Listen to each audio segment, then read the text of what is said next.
Apologize, the first video got cut off, so I'll go ahead and continue on with the recommendation section that I have of my manuscript.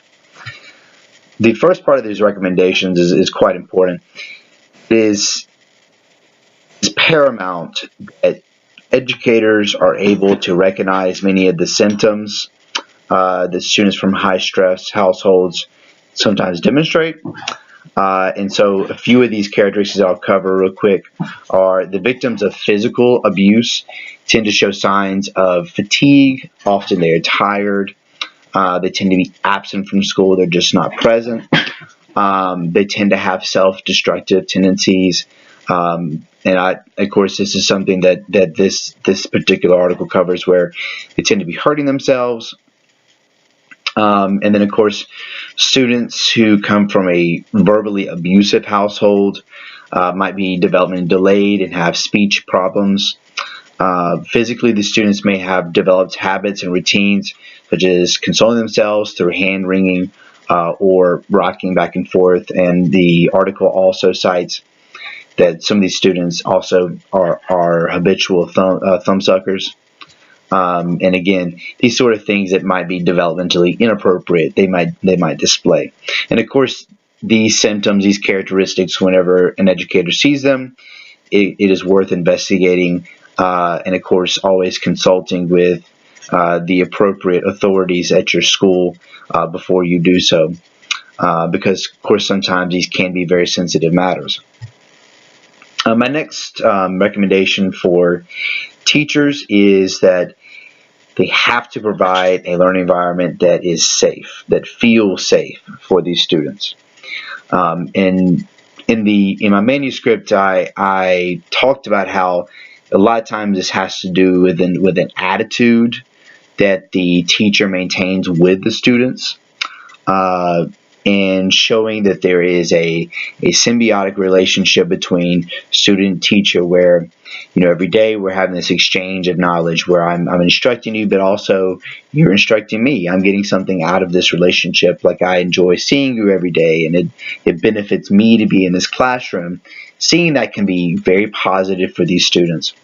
Along with that, many times, as previously discussed in the aforementioned recommendation, these students may have tendencies towards certain things that for educators might be frustrating, like the truancy. It's very important that the teacher does not put the blame on the student, but instead seek to understand the situation and why the student might be doing this, and why this might be happening in the student's life. And so blame the student for those things, but instead always seek to understand first. My final recommendation, or my second to final recommendation, is that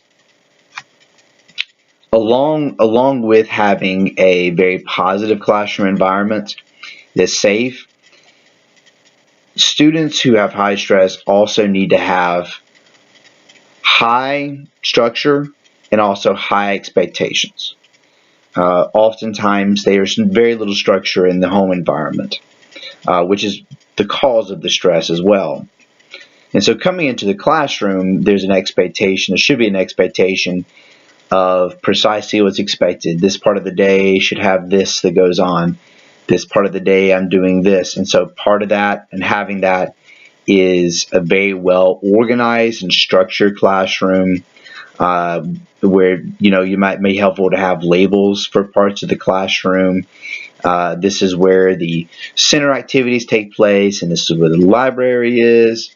And so having times of the day where certain things are meant to occur. It's also important to have high expectations for these students that are reasonable, and of course within their ability to meet these expectations. And they should be personalized expectations, and they should be varied. So not only should they be academic, they should also be organizational. They should also be social. So when I say organizational, for instance, there should be an expectation of, well, how are you going to keep your backpack? If you have a binder, how should I expect you to keep your binder? Should it be organized in this manner or that manner? And how should we treat other students in the class? So, and again, these are the sort of expectations that you can constantly go back to with those students and show them their progress. Okay, well, did we meet this expectation for today, or did we meet this expectation for this week? And so it provides a source of immediate feedback for those students, and so it can help give them a sense of self-worth that they tend to lack. Moving on to the final recommendation, and this one's really straightforward. That is consistency. And I did mention in the manuscript, this is tied with a multitude of aspects of education. But having a consistent attitude with the student, having a consistent expectation for the student that can grow over time, but of course it needs to be communicated consistently with the student. This is what I expect, and this is what you can expect from me. And when there's something that's going to happen that's out of the norm, when there's something where the student needs to be flexible, that needs to be communicated. Well, there's going to be a change today, there's going to be a change tomorrow, and this is what the change might be.